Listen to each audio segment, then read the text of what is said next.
Hi everyone, good evening. I'm just done to my work now. Katapos ko lang sa trabaho ko. So it's already now. It's time check. Wait, all time. I think it's not time is at 12:30 AM na guys. Katapos ng trabaho. So nagluluto pa ako for my dinner kasi hindi ako nakakain ng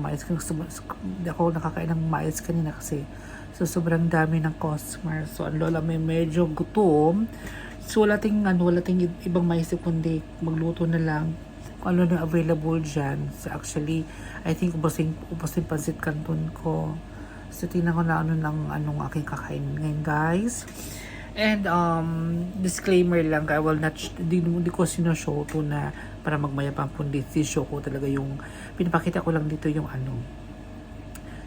yung realidad na bilang isang OFW na sa likod ng aming mga ngiti, sa likod ng aming mga magandang post sa Facebook ay ito po ang katotohanan na we're not eating na mga masasarap pagkain here because first of all, budget and lack of time kasi wala na kaming oras kasi we wake up in the morning 7 o'clock kasi ang work it's 9 o'clock 10 o'clock so ganun. Then after wala na tayo magluto kasi yung kakatulog ako nito it's almost 2 o'clock kasi kakain pa ako kasi masama namang matulog ng busog pa, di ba? So kailangan magpapahinga ako ng mga ilang minutes or 30 minutes ganun bago ka miga kasi baka jungungutin ang lola niyo. Then ayun guys, then after that pag wake up naman talaga pagkagising ng mga I think 8 o'clock maximum ko nakagising 8 o'clock to 8:30 ayan. So, wala nang time kasi maliligo ka pa. So, mag-ayos ka pa sa sarili mo. So, wala nang time magluto. Kasi pag magluto ka pa, mga may pagkain ka na. So, wala na talaga. So, ano na lang. Yun na lang. Go na lang. Minsan, nag-order na kami ng pagkain dun sa restaurant ng sa dirhamo. May kanit ulam na yon. Yun lang. O, di ba naantok na ang lola niyo. Kaya guys, disclaimer lang yun lang hindi ako ito yung ulam ko, hindi ko nagyayamang, hindi, inaano ko lang yung realidad na ganito ang namin. So, without further ado, let's go and check, magluluto ko ang maluluto natin, check natin ang kitchen, so let's go. So, hello everyone, ayan, nagsagabayan ako ngayon at naglagay kami ng Christmas light, ayan. Tapos, makakapagod yung duty namin sa school. Diba? So, ngayon, nagre-rest ako kasi kumain ako So, nagpapaano ako ng kinain. Nagpapababa. So, by the way, guys, ipapakita ko sa inyo ang aking halaman. Simple lang naman siya. Hindi siya yung kadamihan. Oh, let's go, guys. What? I'll start here. It's my aming virgin na earring. Yan si Doktora. Doktora! Si Doktora. Yan. Ito yung alam mo, ito yung snake plant namin. Yan. And let's go with the other plants that I have. Ito siyang Christmas tree. I don't know. Yeah. Kasi fine tree siya, matigas para siyang plastic pero hindi siya plastic guys. And this is a santan. Yan, santan. And ito yung aking guava diba? Ano na siya ng yung aking guava. And this is another santan again. Nung binili ko siya guys, wala pa siyang ganun, wala pa siyang bulaklak. So every dindilig na siya. Nung una kasing ginawa ko, every ko siya nagkaso, sabi na baka malunod daw. Kaya ginawa ko, after 2 days ako nagdidilig. Yan. And then, ito namang, itong bougainvillea na to. Actually, kasi nilipat ko siya. So, nag-action siyang, namamatay na siya, guys. Naglalagas yung dahon niya, ganun, nang hinayang ako kung ako ba yan, baka diba? Matigor siya yung aking bougainvillea. Ayan guys. Then sabi nila, ano daw, hayaan lang daw, basta diligaman din. Basta buhay siya ulit, ayun, ang ganda ng taba-taba ng kanyang dahon. And then, I don't know what's this kind of plants yan. Ito ay mga, pang ano siya, di ko alam kung bulaklak to eh. Basta nakita ko lang siya, basta kinuha ko lang siya, yan. Maganda, naaliw ako sa color. White and yellow. And this is, gumamera, I think. Yeah. You know, ano yung bulaklak. Another bougainvillea. And this one, yung ano na siya,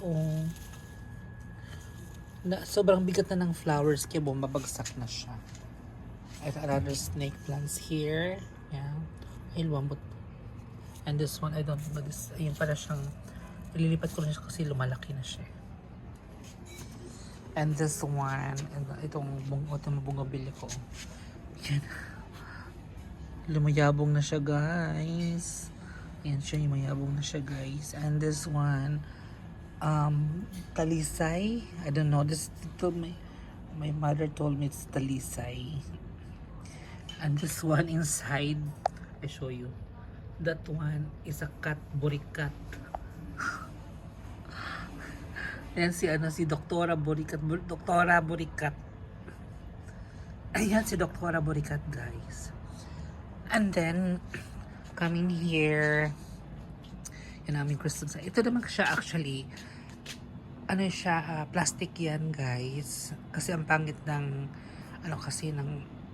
ng pader, ano siya pa, yung, natatanggal yung mga pintura yung pangiting na. So, inilagyan na kanyan. Lagyan namin ng Christmas light. Have you seen, para kami nasa fiesta, diba? Christmas light. Yan. Yan. Ito may mga bowls, guys. Yan, may mga bowls siya. And here, tignan mo ang aming Christmas light sa aming Christmas sa fine tree.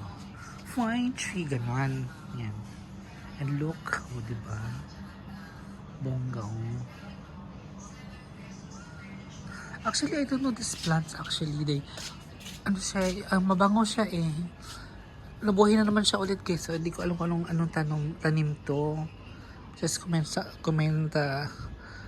sa down section below kasi di ko alam to eh. So, actually, akala ko matitigor siya na siya, pero nabuhay na rin siya ulit, Yan, nabuhay siya ulit. So, kailangan natin ng diligan. Yan, so guys. So, I think gusto ko sana magdilig po sa feeling. Sabi kasi na baka umulan daw kasi ngayon. Sabi ko baka mamaya diba? Wala daw mamayang gabi. I am not sure.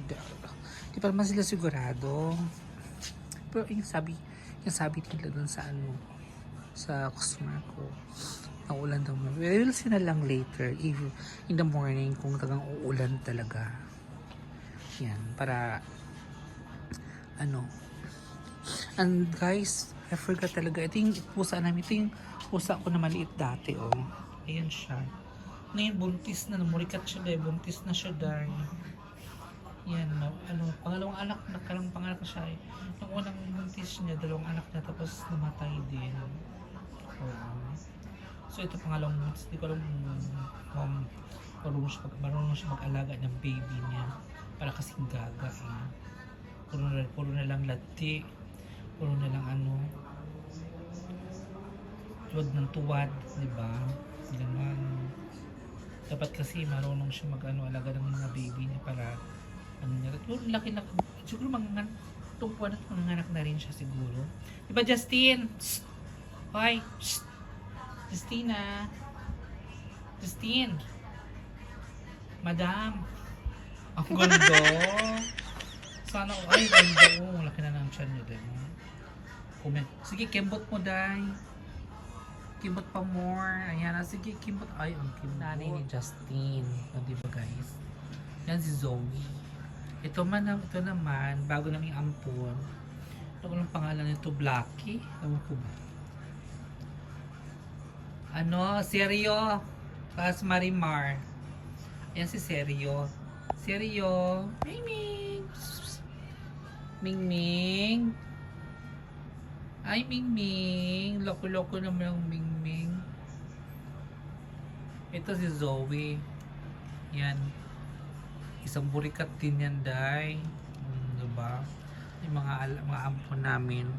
Actually, walas lang may-ari, guys. Bigla lang pupunta ng bite kasi syempre binibigyan ng pagkain. Anong sasanay na sa pupunta na bigla lang pupunta sa amin. Pinapakain lang din namin sila kasi kawawa naman, di ba? Ayan, ang aming gaganda mga pusang busag gala.